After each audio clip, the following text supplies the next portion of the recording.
Hey, and welcome back. So to start this video off, I've got some facts to tell you.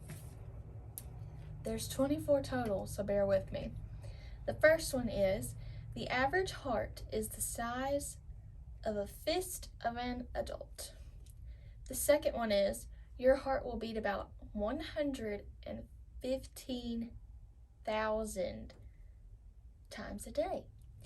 Number 3, your heart pumps about 2,000 gallons of blood each day. Number 4, an electrical system called the cardiac conduction system controls the rhythm of your heart. Number 5, the heart can continue beating even when disconnected from the body. Number 6, the first open heart surgery occurred in 1893 by a man named Daniel Hale Williams, who is one of few African American cardiologists in the United States at that time.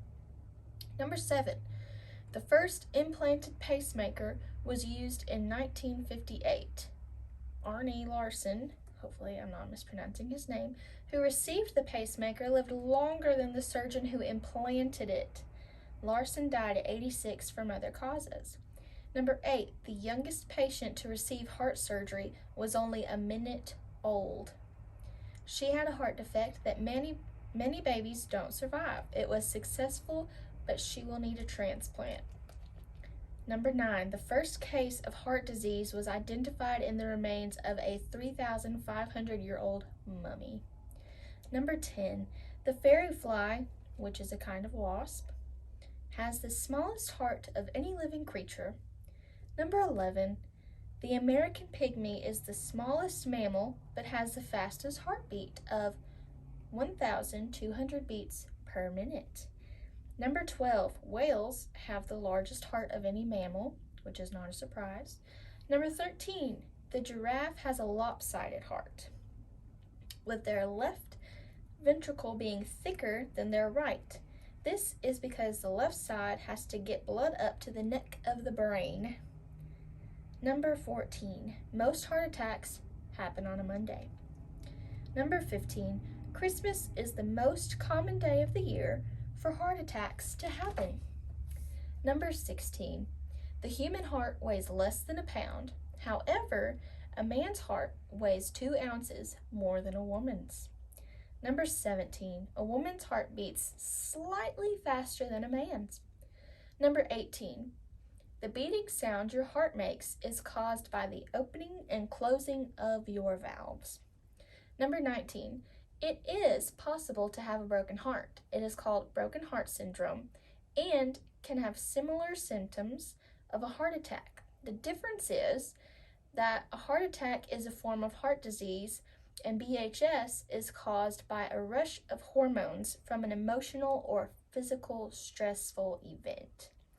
Number 20, death from a broken heart, or BHS, is extremely rare. Number 21, the iconic heart shape as a symbol of love is traditionally thought to come from the silphium, I'm not sure if I'm saying this right, I'm sorry, I should have looked it up first, but plant, which was used as an ancient form of birth control. Number 22, if you were to stretch your blood vessel system out, it would extend over 60,000 miles. Number 23, heart cells stop dividing, which means heart cancer is very rare. Number 24, laughing is good for your heart. It reduces stress and gives a boost to your immune system. So you're probably gathering what my topic is for today. As you can see, this video is titled Got Heart. So I'll let you in on my plans or what I would like to do. Many people that I know personally that I care for deeply either have heart problems or had heart problems. And as small as this may be, I'm going to use this platform to talk about things that I care about. And so hopefully this will be one of many videos to come to bring awareness to subjects or topics that mean a lot to me. So, on that note, February is American Heart Month, and World Heart Day is September 29th. And typically they say wear a red shirt. Well, it's almost 70 degrees outside, and I have a red sweater. I don't have any red shirts. So I thought this one would be really sweet because it has a heart on it. So I made an effort. It wasn't a good one, but I tried. Cardiovascular disease is the #1 killer. And so, like I said, I want to bring awareness to this. So what I'm going to talk about next is heart diseases. There's not just one, there's multiple kinds. And a list of them would be cardiomyopathy. I'm sorry, I forgot to look up how to pronounce these words. So if you're a healthcare person, please forgive me if I say it wrong. Anyways, that is a progressive disease with several types.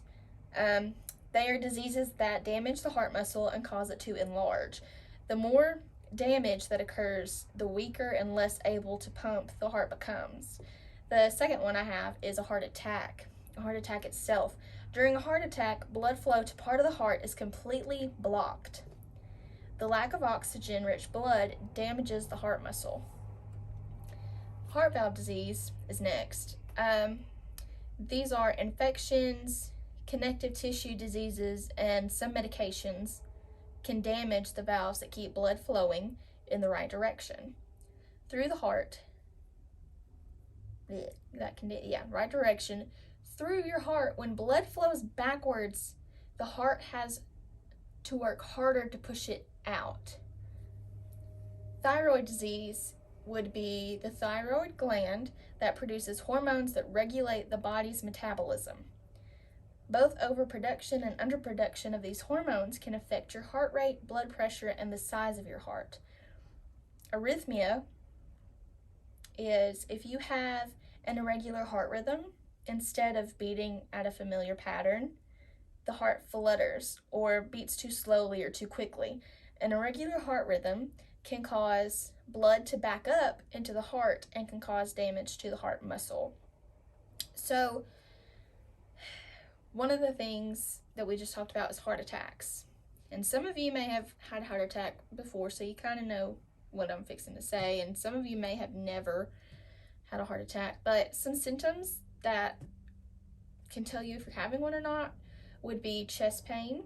So you'll have sharp pain or tightness or pressure on the chest.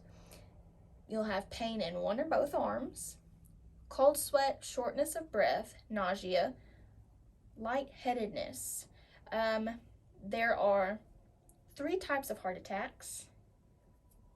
I'm just going to say STEMI. I don't know if this is a shortened, condensed version of something else, but that would be 1. 2 is NSTEMI, and then a coronary spasm.